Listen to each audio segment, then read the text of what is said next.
Hey, this is a video response to Mickey Babylon, his little sort of challenge, whatever you want to call it, the Who You Got thing, where basically he challenged you to come out with a roster, your own roster. You could pick anybody from any point in their career and sort of put them into a dream roster. You'd have to have 12 heavyweights, 8 tag teams, 8 junior heavyweights, 10 non-wrestling personalities, so that would be like managers and um, things like that, non-wrestling personalities. You had 4 mandatory non-wrestling positions. You had to have to have a play-by-play man, a color commentator, ring announcer, and a backstage interviewer, and then you had to have 4 gimmick guys. So well, obviously, start off at the top. Start off with the 12 heavyweights. First name on my list is Shawn Michaels, 2005. I believe Shawn Michaels was a far better worker when he came back, and I think 2005 was probably, after coming back following the injury, I think was probably his best year. Despite the fact, I think no, no, I think 2004 he missed a chunk of the year. But 2005, he had 2 great matches with two great, 3 great matches with Kurt Angle. He had the no, oh, great start to this video. Shawn Michaels had great matches in 2005. Just a phenomenal worker. My favourite wrestler of all time. And I'd have him in as a face, and he'd be one of the guys in and around the world title. So definitely be a big name in my company. Second name on the list I came out with was The Rock. Popular choice, arguably the biggest superstar of all time. 2002 and face. 2000 was The Rock was co-MVP of the company with Triple H. He had I think he was either the main event. He was the main event. He was in the Rumble match, main event at WrestleMania, main event at Backlash, main event at Judgment Day, main event at King of the Ring, main event at Fully Loaded, main event at SummerSlam, main event at Unforgiven, and main event at No Mercy. And he was in a main event level match at Survivor Series, a main event level match at No Way Out, and he was the main event Armageddon. So there were only two pay-per-views where he wasn't in the main event. There was Survivor Series and No Way Out. Uh, Come on. And I mean, it's The Rock. He'd be another name who I'd have in and around my world title thing. Next name on my list would be Kurt Angle, heel, 2005. Much like Shawn Michaels, I think 2005 was a great year for Kurt Angle. He obviously had the great matches with Shawn, and Kurt Angle actually worked a good feud with John Cena towards the end of the year.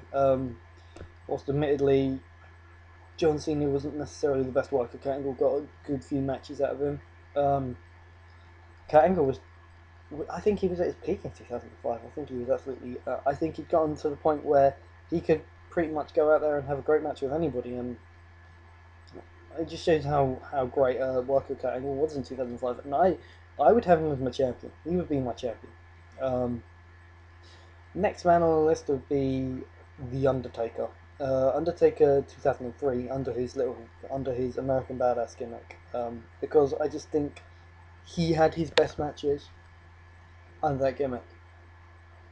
I know it sounds weird, but I just think he I don't know what it was, but something about that gimmick it was different from the Undertaker you'd known in the past.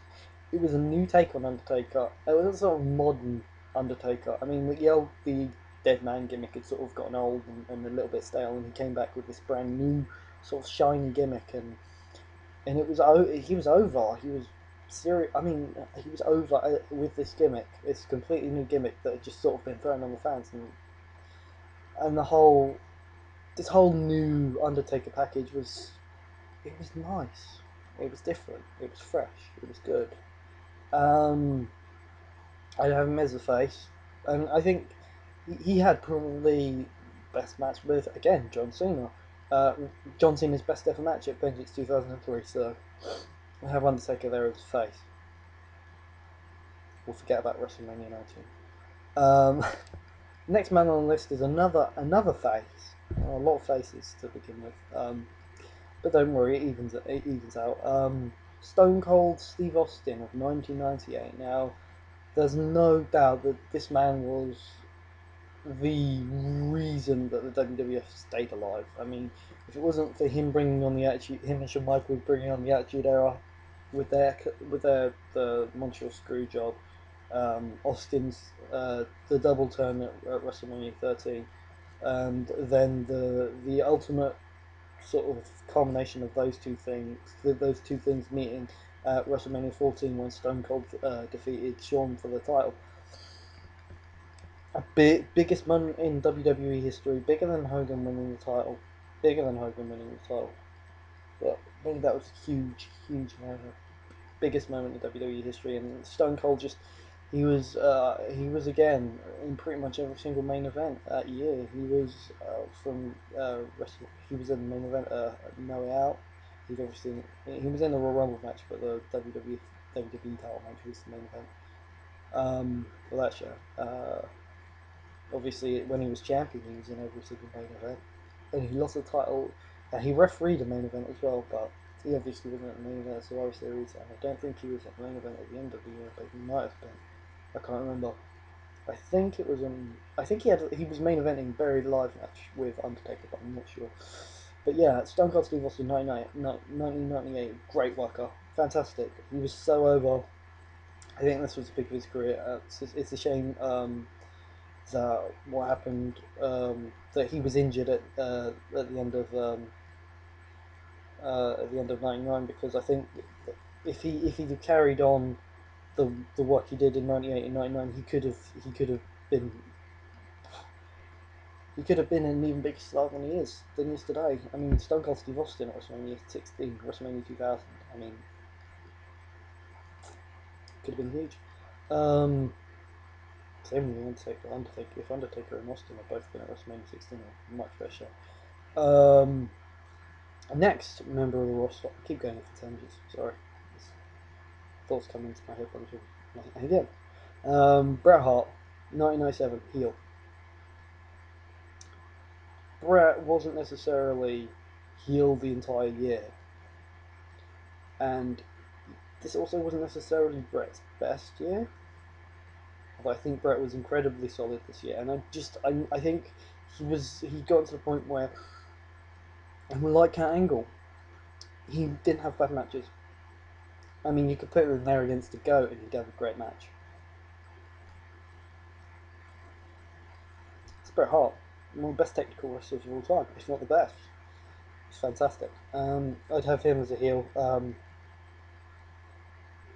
He probably, I don't think he would quite be in my main event scene. I think he'd be in and around the main event scene. He'd be in the main event scene, but I don't think he'd be around the title scene.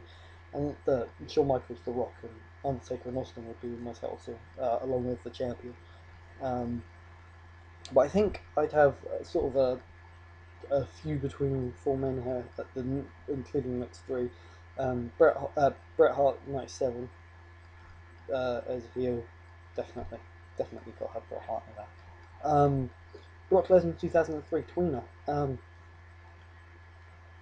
Brock Lesnar wasn't in WWE for very long. There was 2002, 2003, 2004. If you haven't Brock Lesnar in your list, 2004 he was pretty much gone.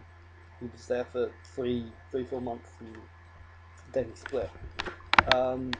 He came in after WrestleMania 2002, and I don't think he was quite as well-rounded worker as he was in 2003. So I think 2003 was a great year for Lesnar. He had another great match with John Cena. 2003 is such an underrated year for me. I think it's one of my favorite years since I became a wrestling fan. There were a lot of great matches in 2003. Then you had Lesnar and Angle feud throughout the years. Phenomenal. You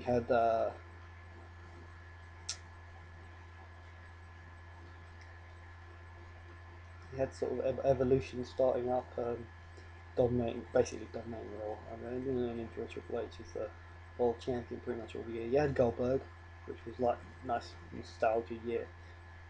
keep going off in tangents. Focus. Otherwise, this video is going to run till the end of time. Next guy on the roster would be Sting, 97. Sting, phenomenal worker, over with everybody. In '97, I mean, he wasn't around a lot again, but he was the focal point of WCW in '97.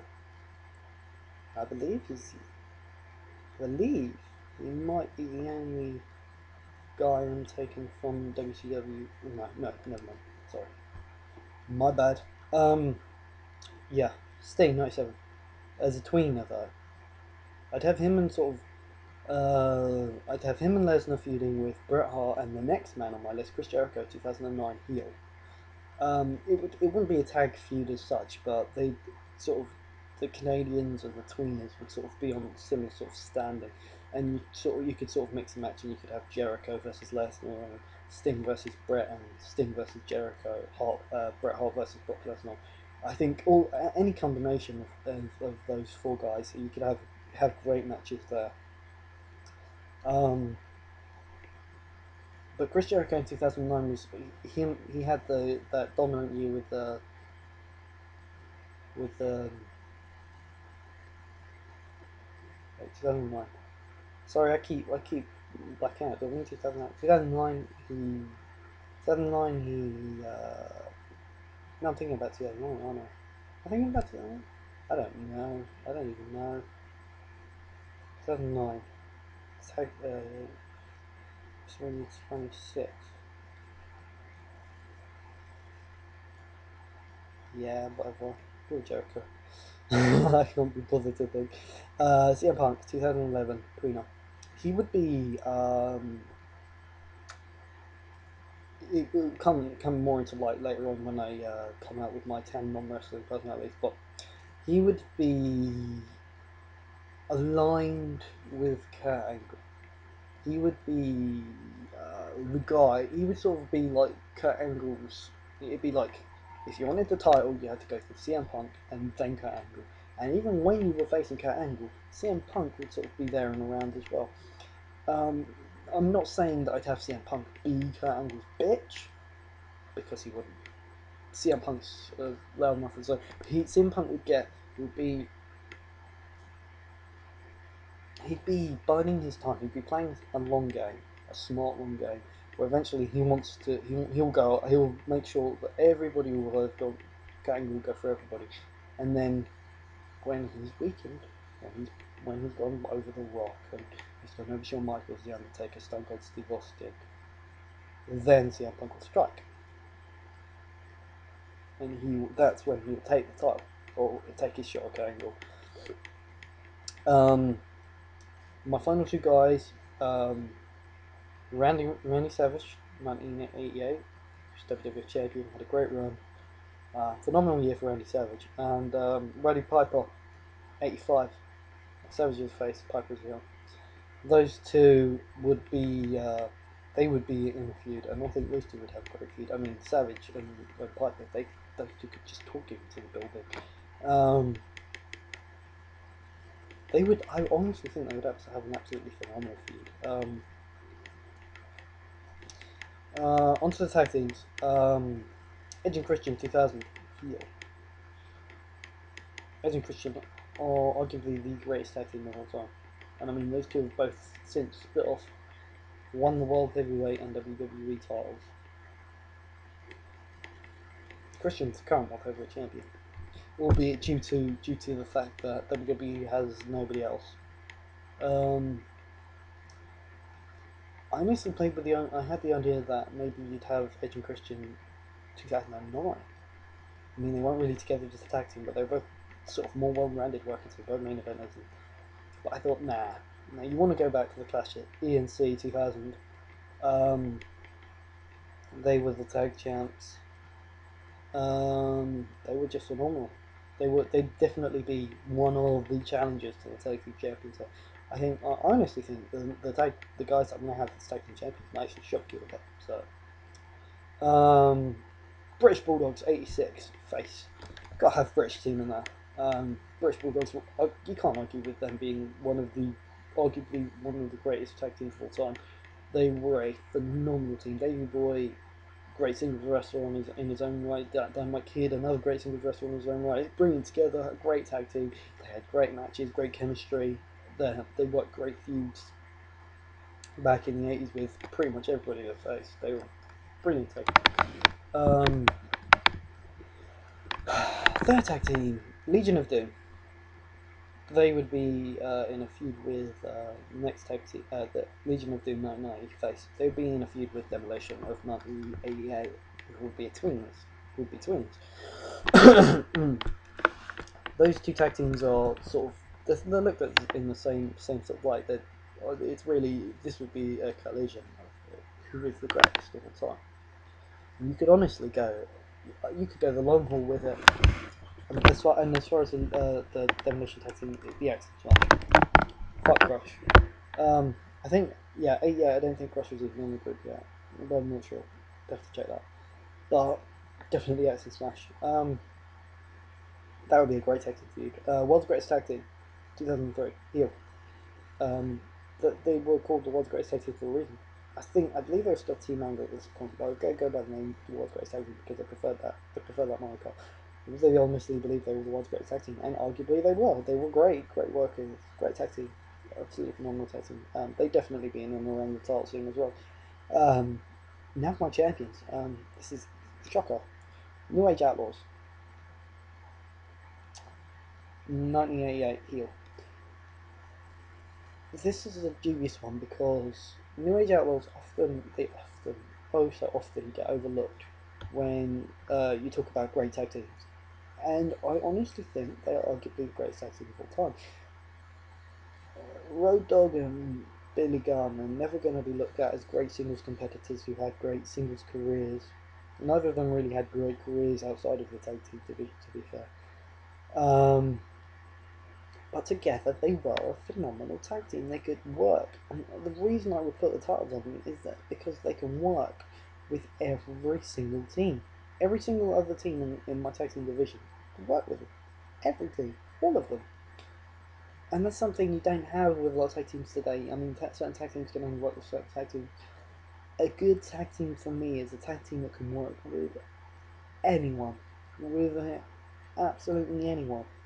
And I think New Age Outlaws had that. And they were over as faces and they were over as heels at the same time. Because of the whole DX gimmick, and they had that. They'd have that coming in, and oh, you didn't know, just they're over as faces, they're over as heels.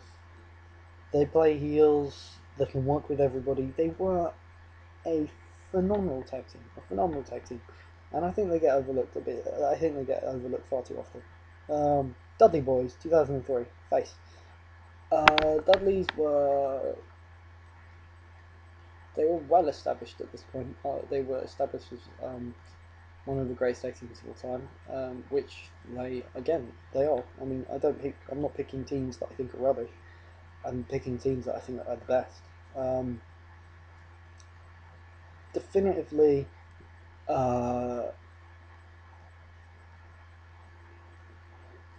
they've held pretty much every single tag team title they've wanted to hold. They've had the ECW, they've had the WCW, they've had the WWE, they've had the World, they had the IWGP tag team title. God knows how many other tag team titles they've probably had. They've had something like 20 something title reigns, tag team title reigns. It's ridiculous. It's absolutely ridiculous. Dudley Boys got to be in there. 2003, they had a good year. They had some good feuds with teams that might not necessarily be thought of as big a part of the career of the Dudleys as 2000 and 2001. The Edge and Christians, the Hardys, that sort of era. But I just think Dudleys were better workers in 2003, and I think they like I said, they managed to get good matches out of teams that weren't necessarily as good as the teams that they'd worked with in the past. Which I think you need teams that can work with everybody. And I mean, I think the Dudleys were more well rounded to work with everybody at that point in their careers. Now, AJ Styles and Christopher Daniels. They were truly a phenomenal tag team, and are still, absolutely phenomenal tag team. Together, they're two best singles wrestlers in TNA history. I mean, probably the two best TNA originals. Christopher Daniels, I don't know how he's not held the world title. I mean, he really should have. They really dropped the ball with him. But as a tag team, I think they bring something different to the tag team division here. Whereas you've got solid technical workers, and you've got teams that can work with anybody. You've got some technical workers in the world's greatest tag team, and you've got a mix of power and high flying with the Bulldogs. You've got teams that can work with anyone in the New Age Outlaws and Dudleys.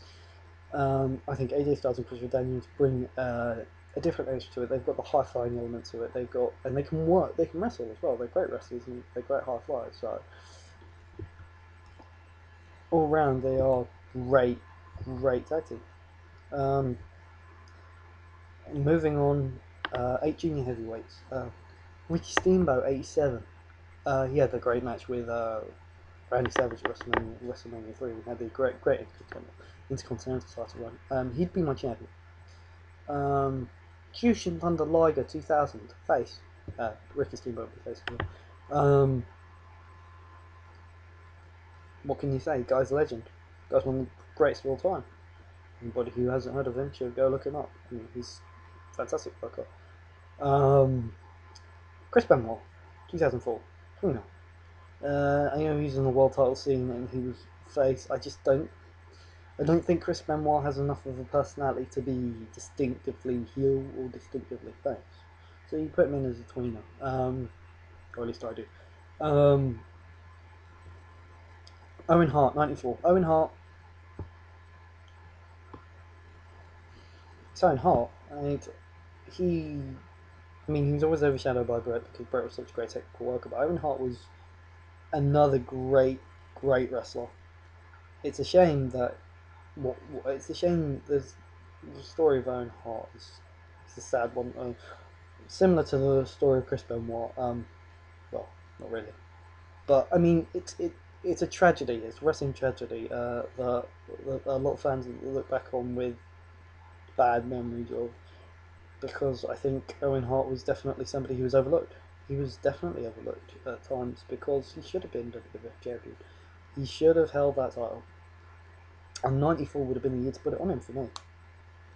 He came off the back of a victory over Bret at WrestleMania 10, and Bret then went on to win the WWE title. I honestly think he should have won that cage match at SummerSlam. That's just my opinion.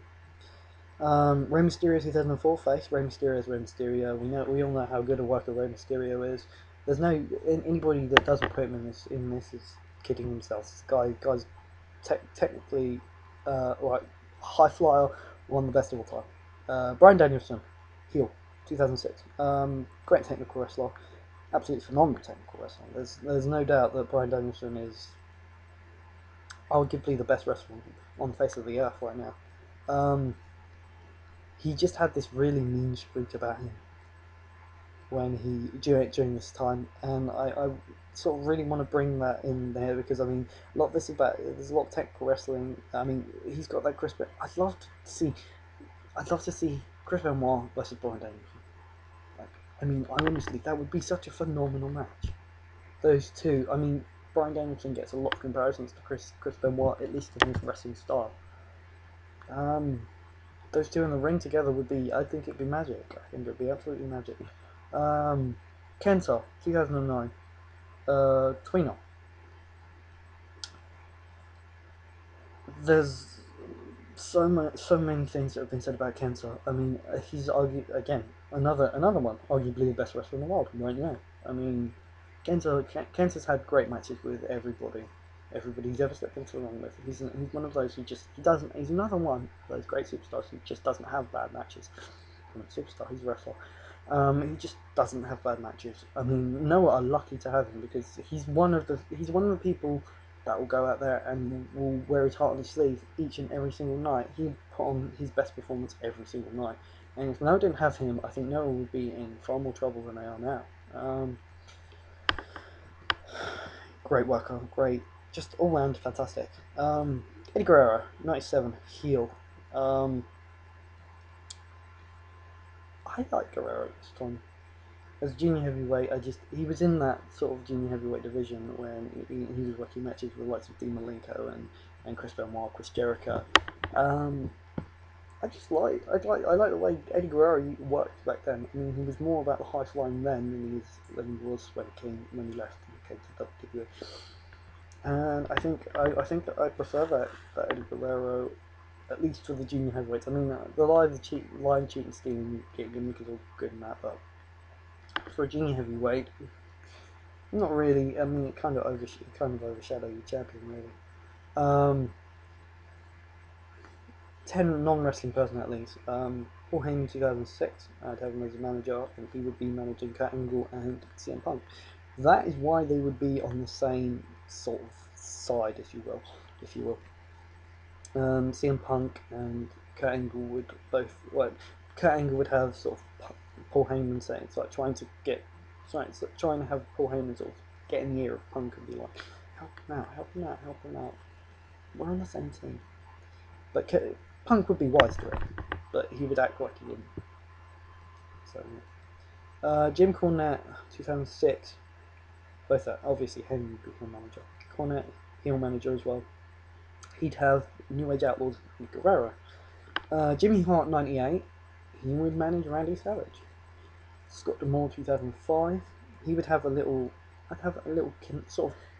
It wouldn't distinctively be a sort of team, my own version of Team Canada, but he would have several Canadian wrestlers under his sort of tutelage, and they wouldn't strictly be on the same side, but they would definitely be the sort of guys who would come to each other's aid if need be. It would be Bret Hart, Chris Jericho, Chris Benoit, Owen Hart, and Edge and Christian.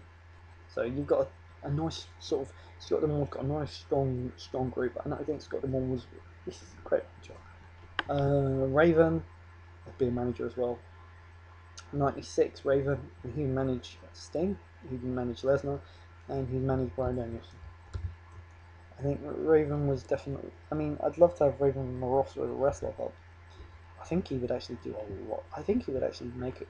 I mean, he was a manager back before he even started with ECW. He was Johnny Polo back in WWE. Brother Love, 1990. I have to have a Brother Love show. I would have had Piper's Pit. They don't have Piper Wrestling, but I have Piper Wrestling. So I'm going to have the Brother Love show instead. I'd have Joey Styles. He would be basically a secondary interviewer and sort of a standing commentator. Jesse the Body Ventura again. I'd have him as a standing commentator. I'd have Jesse Ventura maybe as a bit of an authority figure. Maybe a kind of sort of the loudmouth around the back, in the back, sort of just bossy kind of guy who sort of, feels like he's bigger than he is. I'd have Mick Foley as a commissioner. Mick Foley's 2004. Mick Foley as a commissioner, definitely. Love Mick Foley. Love me some Mick Foley.